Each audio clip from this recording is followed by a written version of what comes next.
Hello everyone, it is Joe here from Omnipoke, the channel that brings you guys everything Pokemon. If you're looking for PTCGO codes, including the stuff from Chilling Reign, make sure you go ahead and check out the Potown store. You can get a 5% discount on your order using that code Omnipoke. For today's video, we are going to be going over my buy list for the Chilling Reign set. Plenty of good cards here, so let's jump straight into it. First of all, with the core essentials. These are going to be cards that are expected to be involved in tier 1 and 2 contenders, or have obvious future potential.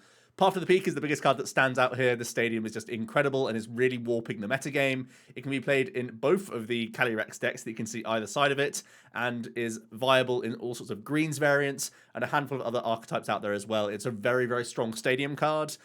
Even in the format right now where there's Swell and Marshadow, and people can quite easily counter a stadium, it's still seeing a lot of play, and post-rotation this only looks to get a lot stronger.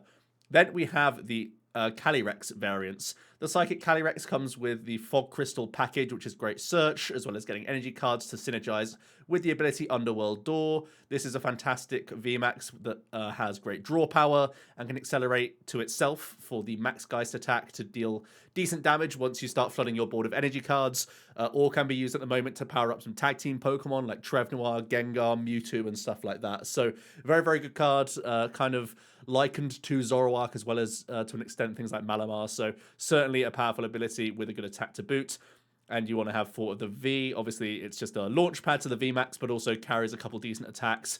You can disrupt special energies, and you can also place damage counters, so the deck has inbuilt ways around things like Altaria and Decidueye, which is actually really important as well. So yeah, really nice to pick up. The full 4 of these, unfortunately, you do have to go all out because the more Calyrex in play, the better. Oftentimes, you can go for getting all of them into play in one go if you can manage your board efficiently.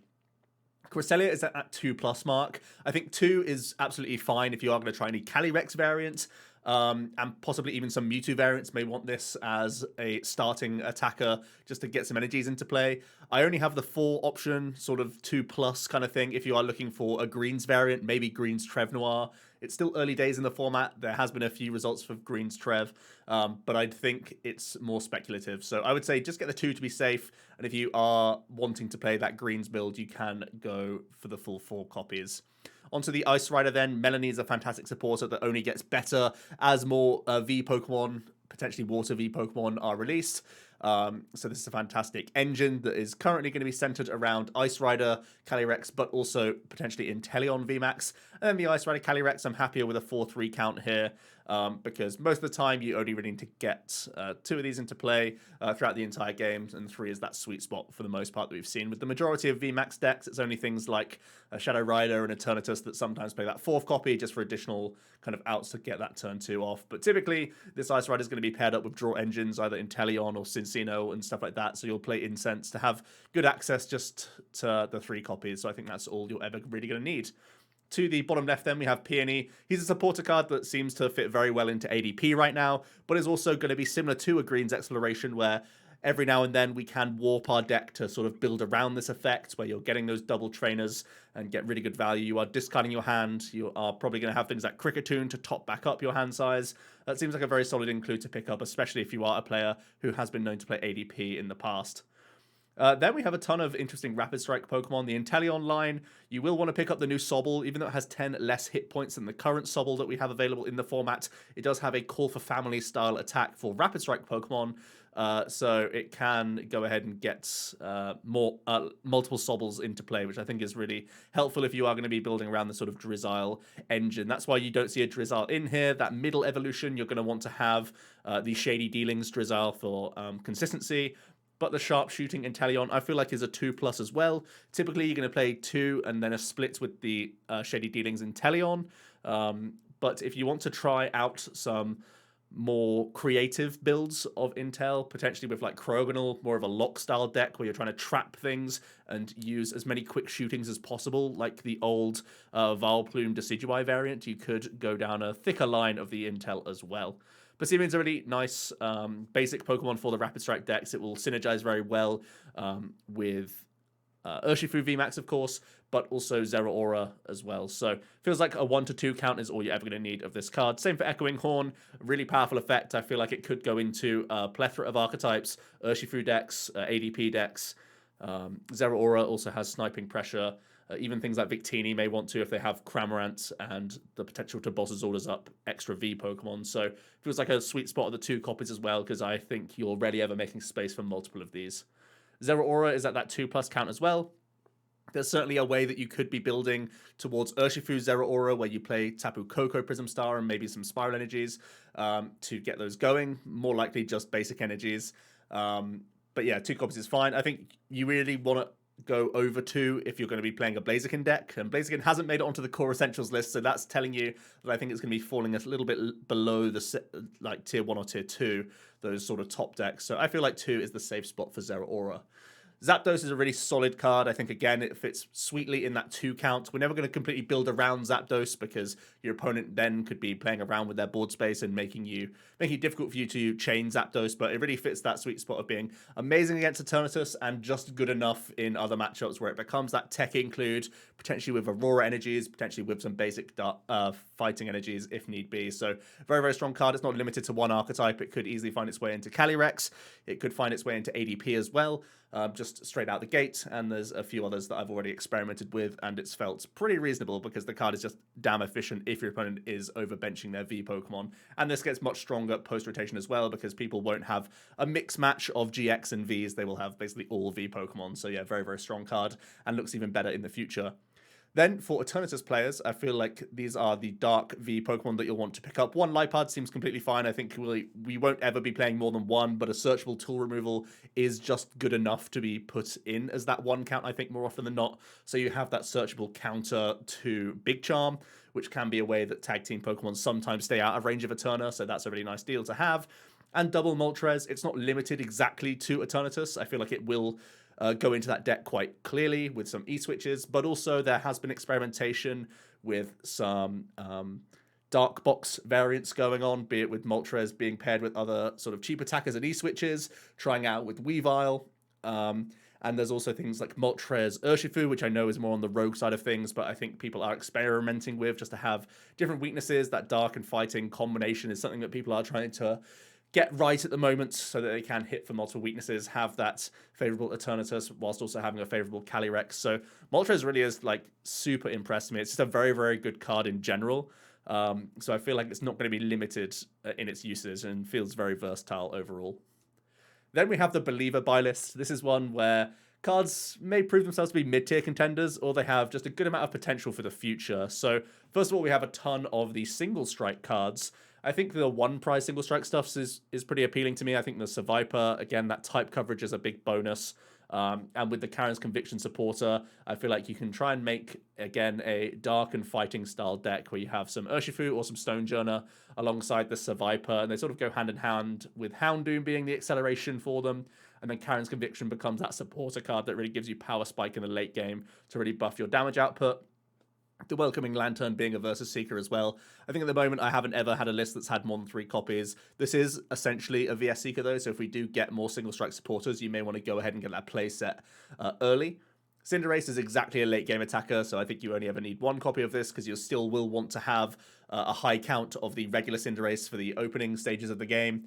There is a Tornadus VMAX in the set. It feels much clunkier than Urshifu because firstly, you don't have the good type coverage, so you don't have the easy sort of Scroll of Scorn gusting plays or the beatdown KOs you can do on Crobat Dedenne. You just sort of hit for 60, which really doesn't do too much. And you don't hit anything for weakness. You are weak to lightning, which is also a little bit awkward. The good news about Tornadus is that your board, your energy doesn't fly off the board as soon as you've attacked. So if Tornadus tanks that hit, sometimes you are, chaining multiple like 300 damage attacks with all your energy buffs that you can have, the powerful colorless as well as the single strike energies. I think it's probably just going to be too clunky. A Houndoom build or a Porygon build, both are going to have their issues consistency wise. The impact energy is nice. It gives you a small benefit of being able to heal some special conditions. And it's extra rainbow energy attachments if you are going to be trying some of these multiple typed single prize boxes. So I feel like picking up a playset of these, just because they are trainers, they won't break the bank, could be pretty nice additions in the sort of Survivor, Stonejourner, Urshi package that we're going to try out here.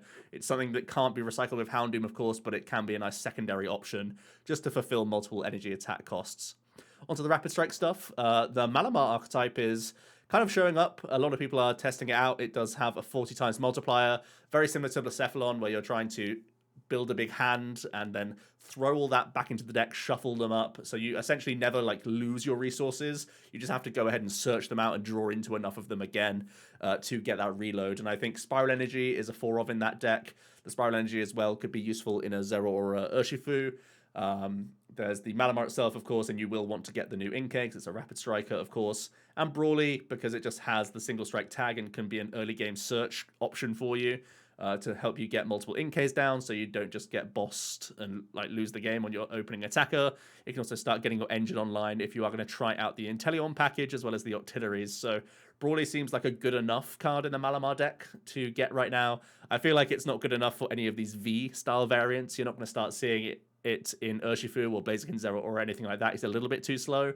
But he seems to fit that niche in Malamar because he just simply has the Rapid Strike tag on him. Some games you get to use him turn 1, and that's great. Other games, he's just a Rapid Strike tag, so he's essentially 40 damage in your hand whenever you draw into him in those other stages. Blazerkin, unfortunately, looks like Blaze Aura is not living up to the hype. I don't think it's had too many results so far. And from what I've seen from playtesting, it doesn't seem to be going that deep into tournaments, which is a shame because the recall to Mega Manectric is really nostalgic and everyone loved that sort of archetype. It just feels like that 130 is still a little bit slow on the tempo front, and at the moment Ice Rider is doing quite well in the format as well, so that really makes this weakness that little bit more awkward. So at the moment it's on the believer side of things. If you are still wanting to try and make that Zero Aura build work, Blazerkin can be picked up, and I feel like he's a supplementary attacker. You never need to go all out with the 4-4. I think he will always be partnered by something, so the 3-3 should be sufficient. Onto Sandaconda, an interesting VMAX, which has some good spread potential. So far I've been trying this out with like a Cheryl Healy build, where you have loads of stone energies and telescopic sights to spread all that damage. You do want to pick up the new Sandaconda, but you probably don't need full 4. You can have 1 copy of the old Sandaconda. The Sand Eater attack can help you get energies from the discard pile to reattach, so hopefully you're threatening that secondary attack from Sandaconda VMAX on that second turn of the game. But this regular Sandaconda has extra bulk at its disposal, and it means it can tank hits from a Zacian even post-GX attack, so you have that leeway. If you attach a Stone Energy to this Sandaconda, you're actually reducing 50, which offsets the 30 buff that the ADP is giving the Zacian, so it would force a tool on top of things. So essentially you have 270 hit points, which makes you that little bit safer, also safer against things like Victini just gusting and taking a 2-prize KO. So definitely do want to pick up this ability because it just makes him a chunkier Pokemon to sit on the board when you're especially trying to build around this tanking approach. In general, it makes a lot of sense here. So yeah, interesting VMAX. I think it's going to fall short of something like a Rapid Strike, but it doesn't have that awkward psychic weakness. So maybe there is still a space for this in the format, to be honest. Blissey V is an interesting one. The lucky energies will go in the quad Blissey based build, where essentially you're trying to stack multiple of these onto one Blissey. So as soon as you take that hit, you can draw 2 to 3 cards to end your turn to really top things up and make sure that you can draw into your next like healing pieces a lot of the time, or just more energy attachments and whatnot. I think the quad Blissey deck is one of those ones that I need to still profile on the channel, but we tested around with it on stream the other day. It seems not top tier, but is maybe still a place for it in the metagame because it could be annoying into some archetypes that have that lower threshold of damage. And the Lucky Energy is pretty important for that one. I don't feel like Lucky Energy makes it into any other deck right now. Whereas the Blissey V is that little bit more versatile. I've got the 4 copies here. If you want to try and build a Cincino list around it, or if you want to try and build a pure quad Blissey, no other Pokemon attacking deck, you will need all 4 of these, of course. But Blissey could also find its way into like a Porygon engine or a Welder-based build, or even some combo decks with Bronzong and Aurora Energies in there as well, where you don't need the full 4. You can get away with probably 3 copies. So yeah, if you want to experiment with Blissey like I have, you may want to go ahead and pick up 3. Glade isn't really going to hit that height, I don't think, but it does have bags of potential. That Shining Arcana ability, drawing you so many cards and potentially getting lots of energies into play, is incredible. And having the Psychic fighting split of type coverage all in one deck seems very appealing. Glade can be a great way to deal with things like Crobats aggressively. as well as giving you weakness against Eternatus. So some good bonuses here. Just doesn't feel like it's consistent enough, or slightly just a little bit too slow to get rolling, having to wait for, getting Curlier online, attacking, getting all your Pokemon into play, then really hoping on that turn you can Power Spike into a ton of Guardies. Sometimes it comes off, sometimes it doesn't, and that's really the shame about this sort of list. Onto some sort of extraneous cards. We've got Frostlass, which could be a backup engine to Ice Rider. I feel like Ice Rider is better served with exactly, Jirachi, Cincino, or Inteleon, all better than Frostlass, but this could be a supplementary card that you put in the list, especially if you are playing Scoop Up Nets to get extra uses of Frostover, which gives you extra options to use things like Boss's Orders rather than Melanie, or even things like Marnie or Research. So that could be snuck into some Ice Rider builds just for some extra acceleration here and there. Galarian Articuno V is seeing basically no play in the format right now, but its ability still has that little hint of potential, especially if we need some more discard synergy in the game. So 1 to 2 copies of this is a reasonable pickup, I think. Quillfish is a reasonable card in Eternatus, especially as we move more and more to a VMAX versus VMAX meta, because it could be something you can just shove into the active position if you are the player going second, and then you're forcing Rope or Boss from the opponent. Otherwise, they take the 1 prize from the Quillfish, but they set up their own V or VMAX into range for your Eternatus to KO them. So that's an idea, just to have a couple Quillfish in the deck that you can just actively search out and just get into the active position if you are playing, for example, special Dark Energies as well as switch cards or whatever. It can give you extra synergy with like aggressive Hooper attacks as well, having those additional switch outs. So maybe it's make its way into Eternatus. I know Eterna is making spaces right now for E-Switch and Moltres, but Quillfish could end up being a card worth picking up, especially as we go to the rotation side of things, in my opinion. And then we have a handful of the less important trainer cards. Flannery, if you're looking to play some control stuff. Avery, if you really want to have some answers to Eternatus that isn't Zapdos. I feel like this card is aggressively bad from the set review, but I know some people will still want to play this as a panic Eternatus answer, and for that reason I've put just the 2 of in here. Clara is actually a very good card, and I feel like post-rotation, once ADP goes, potentially there is the room for some more 1 prize archetypes. The Clara could be a nice addition. I've also seen some Calyrex try and use Clara, I think to varied success. It does allow you to have instant access to a Marshadow, as well as instant access to Psychic Energies, which is obviously quite good, because then you can draw off of it, so maybe it's good enough in those sorts of archetypes. Clara was actually pretty close to make it to the core essentials, to be honest. It's a pretty decent card, just the format's a little bit too quick for it right now, so we'll see how that ends up. Peony, if you are looking to play some experimental control decks, and I know there are some great synergies and expanded with this sort of card as well, so something to bear in mind. Old Cemetery, if you are looking to play something like Dragapult, could be okay. Also is kind of like a backup to Shadow Rider. If you're not happy with playing Swell, if you're not happy with playing Path to the Peak, you could go Old Cemetery. I feel like it's trumped at the moment by our stadium options, but this is a reasonable card potentially in the future for some extra damage mod. I think specifically for Dragapult more often than not. A Rugged Helmet is this annoying trainer card that so far isn't impressing me too much. I think the fact that things like Shadow Rider and Eternatus now with the E-Switch Moltres package are less phased by hammers than we have been in the past. Hammers really are only annoying against things like ADP right now. And the Rugged Helmet is less proactive than Crushing Hammers, so I think they will still always go into someone's list before the Rugged Helmet itself. So yeah, no real home for the helmet right now. There is potential for it, especially as we go more towards like a 2-shot format where 1 helmet gets you 2 energy removal effects. That can be quite annoying for some archetypes, and maybe if you hit them with stamps later on or whatever, the opponent may miss in different points. But at the moment, there's not too many archetypes that I'd like to be playing that sort of card in just now. So that wraps up the buy list. Let me know what you guys thought. What cards from the Believer side are you going to be picking up? Are you going to be choosing to play the Ice Rider or the Shadow Rider Calyrex or something in between? I'll hear it all down below. Thanks so much for watching, and I'll see you in another video tomorrow. Cheers.